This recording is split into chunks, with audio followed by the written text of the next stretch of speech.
Hi everyone, welcome back to my channel. In this video I'm going to be making another small rose suncatcher. Again, this pattern will be available on my Etsy, so you can purchase it, you can make it. I'll have a hobby license version and a commercial license version, so you can make it and sell it if you'd like. I think this one I'm going to do some iridescent white. This is Wismock, and I've got this iridescent pink, which is from Artisan Glass. It's a nice like bubblegum pink. And yeah, it's just gonna be a simple white and pink rose. So like these under petal pieces are going to be white, and then all the rest are going to be pink. So yeah, now I need to trace.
Okay, so now for this piece, if you had a ring saw, it would be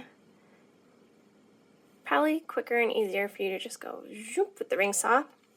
However, all the pieces in this pattern you can cut by hand. For this part, you're just going to want to cut as close as you can and then use your grinder to finish it off.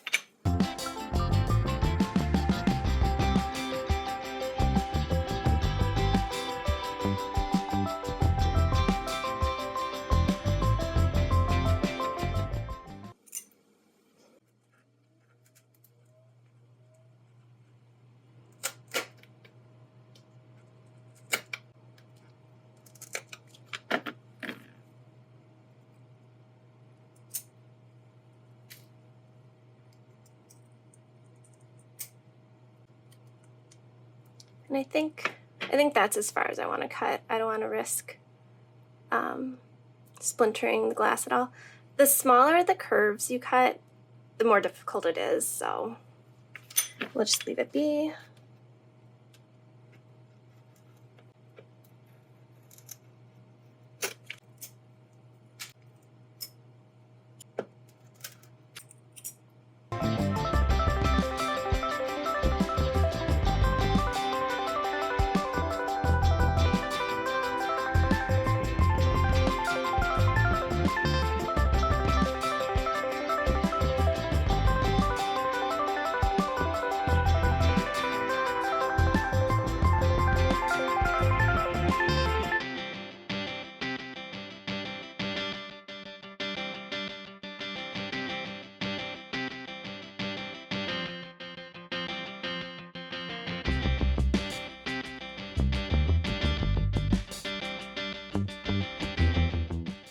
Okay, so here's the piece with all of the rough cuts done.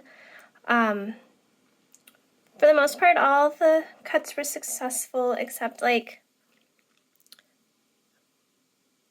that. I'm just gonna have to use my 1/8 inch bit, or sorry, my 1/4 inch bit, and just finish grinding that out. You know, now that I'm looking at this piece, I might switch out number 2 with some pink glass. And it's not that big of a difference, but yeah, I think I'll go with pink there.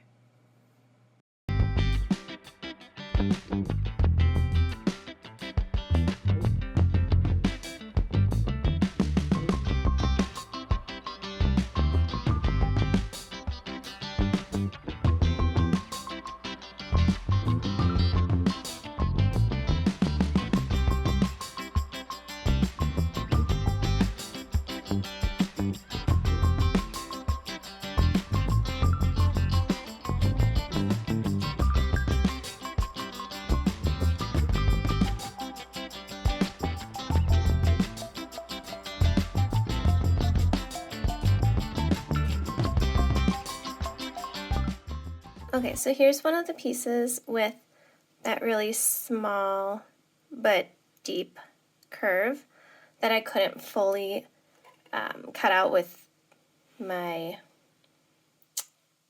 scoring tool and pliers. So I'm just going to take my 1/4 inch bit and just grind it out.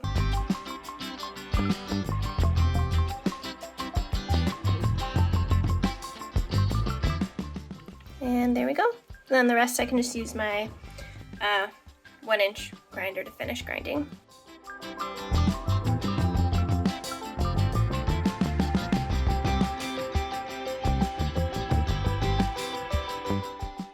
Now that I finished grinding, we do a fit test, see if we have to make any adjustments.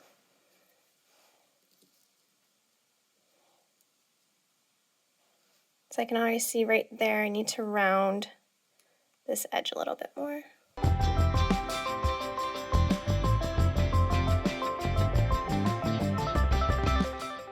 For the most part, everything fits pretty well, because I don't want it too tightly fit because then I won't be able to get the foil in there. Alright, after a couple tweaks, this piece is ready to be foiled. First, I gotta clean all the pieces off with alcohol. Make sure all the marker and any oil residue dust is off of it.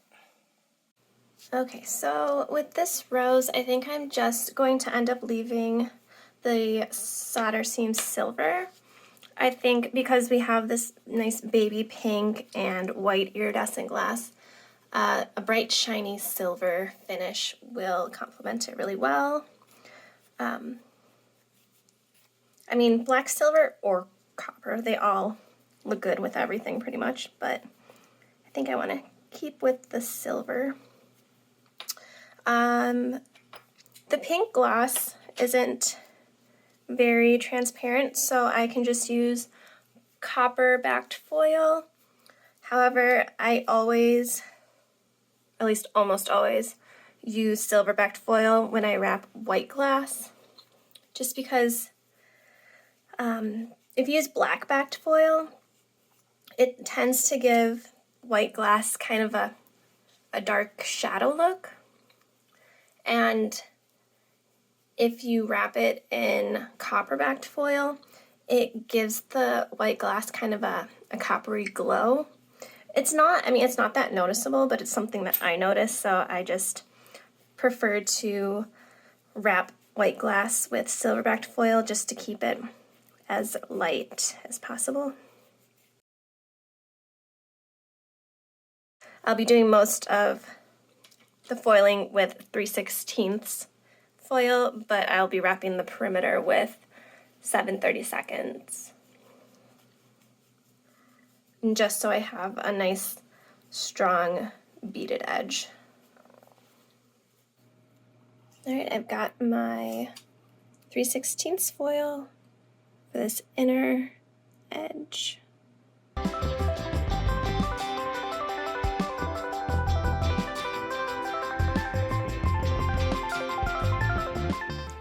And then we've got the 7/32 for the outside of the petal.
It's so pretty. So now it's foiled, you just have to solder.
Alright, now to give this piece a super shiny silver finish, I'm going to use the semi-chrome polish.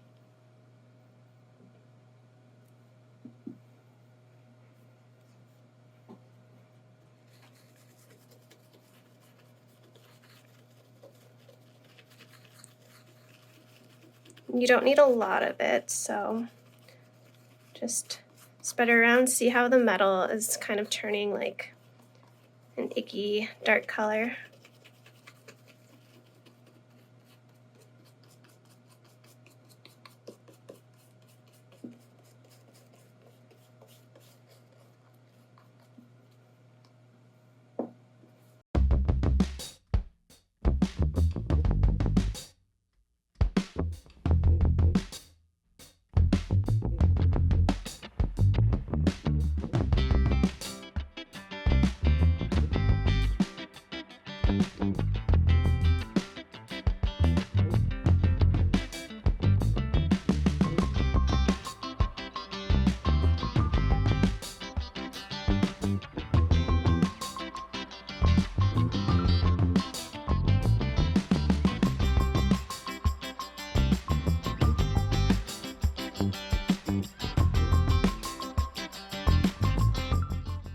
So even though the semi-chrome polish says that it leaves a protective film, I still like to finish off with Clarity Wax.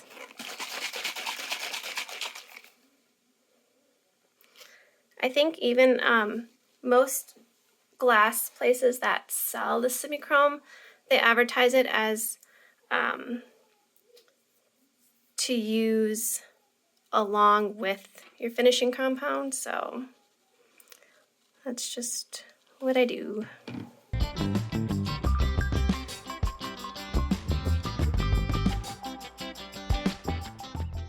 I'm gonna let the front dry for a minute before I flip it over.